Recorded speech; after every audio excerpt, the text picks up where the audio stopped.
to star in my own television show and the first African American woman to be nominated for a Primetime Emmy Award. I grew up in the slums of Philadelphia and neighboring cities, seldom living anywhere for longer than a few weeks at a time. No one raised me, I just ran wild.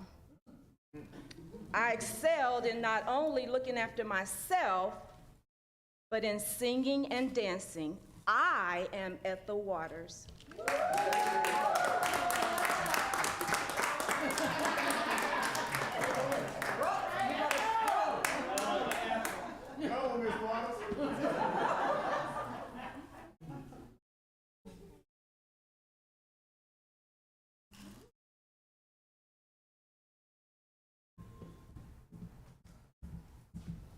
Oh dear, it's late, it's late, it's late. Oh, I need to get to bed, But that Gilbert Wilkerson, oh, he just got my creative juices flowing. He was telling me about this mischievous cat named Lancelot. He gave me this like futuristic shirt. And I just been up talking to him, and he just got my creative juices flowing. And oh, he was telling me about how he wants to have Lancelot in a comic book one day. I sure hope that comes to pass. I do have the shirt, so I think it probably will. One of his greats is probably gonna make that happen. Oh wow, where do y'all come from?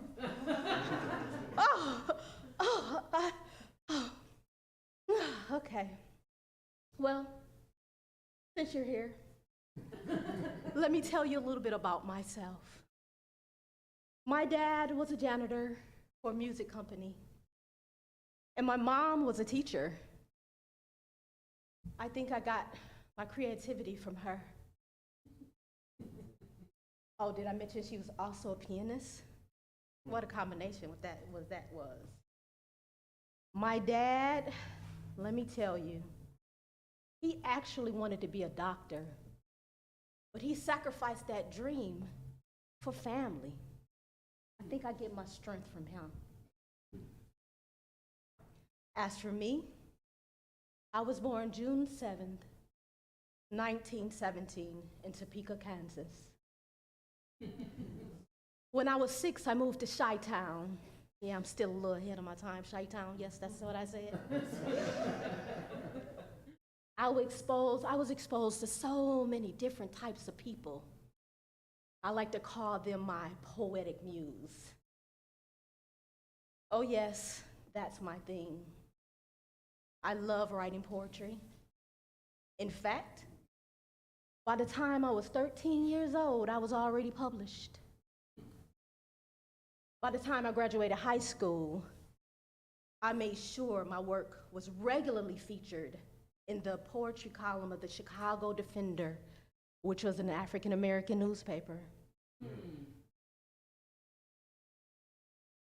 Now that I think about it, I wrote about 75 poems by the time I turned 16 years old. My life as a poetry writer has been so rewarding and exciting. I received commendations from civil rights activist James Weldon Johnson, African American author Richard Wright, and wait for it, renowned poet Langston Hughes. Did I mention that I was a poet? Okay, so this is the last thing I will tell you before I go. Just one major thing I want you to know. A young woman's life I wrote about poetically, 3 parts in all. Her life, strength, and love, and how she stood tall. Hot off the presses, my second book went for everyone to read. That's all I ever wanted or could ever have dreamed.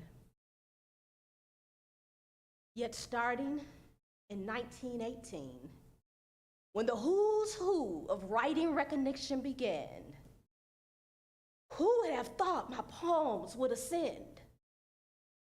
1949 is when I wrote that second poetic book about Annie Allen was penned. Just 1 year later, a Pulitzer Prize for poetry I did win. I was the first African American to win that esteemed prize. I am Gwendolyn Elizabeth Brooks.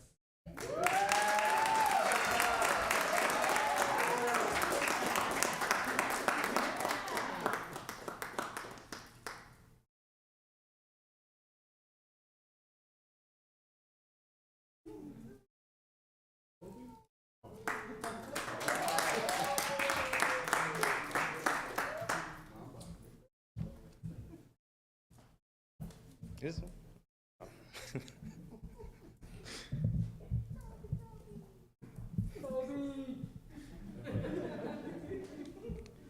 I was born in Philadelphia and partly raised in Italy.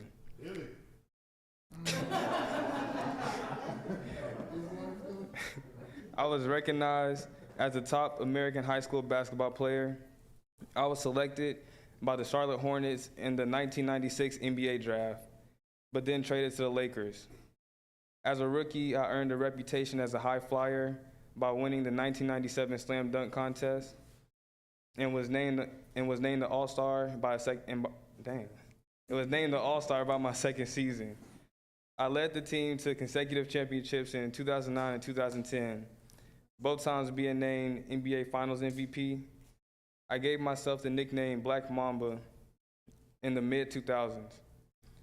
At the 2008 and 2012 Summer Olympics, I won 2 gold medals as a member of the U.S. national team. In 2018, I won the Academy Award for Best Animated Short Film for the film Dear Basketball. Sadly, I died along with my daughter, Gianna, and 7 others in a helicopter crash in January 2020. A number of tributes and memorials were subsequently issued, including renaming the All-Star MVP award in my honor. In 2012, I was honored as one of the greatest players in league history, being named to the NBA 75th anniversary team. I am Kobe Bryant.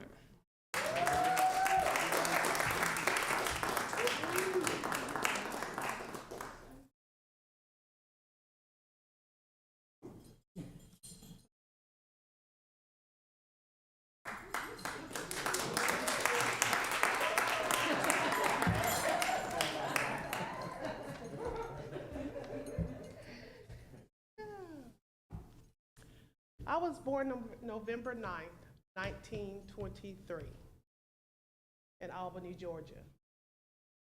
My parents, Fred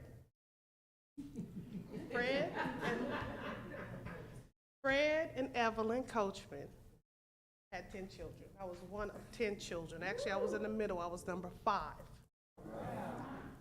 I had an aunt that really, she saw my athleticism when I was young, and she encouraged me to follow my dream, to run track, to go after that high jump. But the problem, the obstacle, I didn't have access to training facilities. No, I didn't. Not only did I not have access to training facilities, I had widespread opposition because I was a woman. I was a woman, and I was trying to be an athlete. Also, in addition to that, there were many people who said I couldn't do it. My parents weren't even on board. So in 1938, I decided to go to Madison High School. I went to Madison High School. A year later, I started running track. A year later, I caught the eye of Tuskegee University. I caught the eye of Tuskegee University. Tuskegee University gave me a scholarship, offered me a scholarship when I was 16 years old. 16 years old. 16 years old. So I went on to Tuskegee, degree. I got my degree in dressmaking. But you know, back then, you know, wasn't many degrees for us. So, you know, hey, I did what I had to do. So, in the 1930s, I began to eat. I dominated. I broke records in the high jump, in the AAU, the Amateur Athletic Union. I won 10 championships in the high jump. 10 in a row. 10 in a row. I won championships in the 50 meters, the 100 meters, and the 4x100 relay. I was doing it. Yeah, I was doing it. So, I tried out for the Olympics. Yes. Tried out for Olympics in 1946. I made it. I made it. And I was the first Black woman to receive a gold medal. Yes. So I had an astonishing career. I loved running. I loved track and field.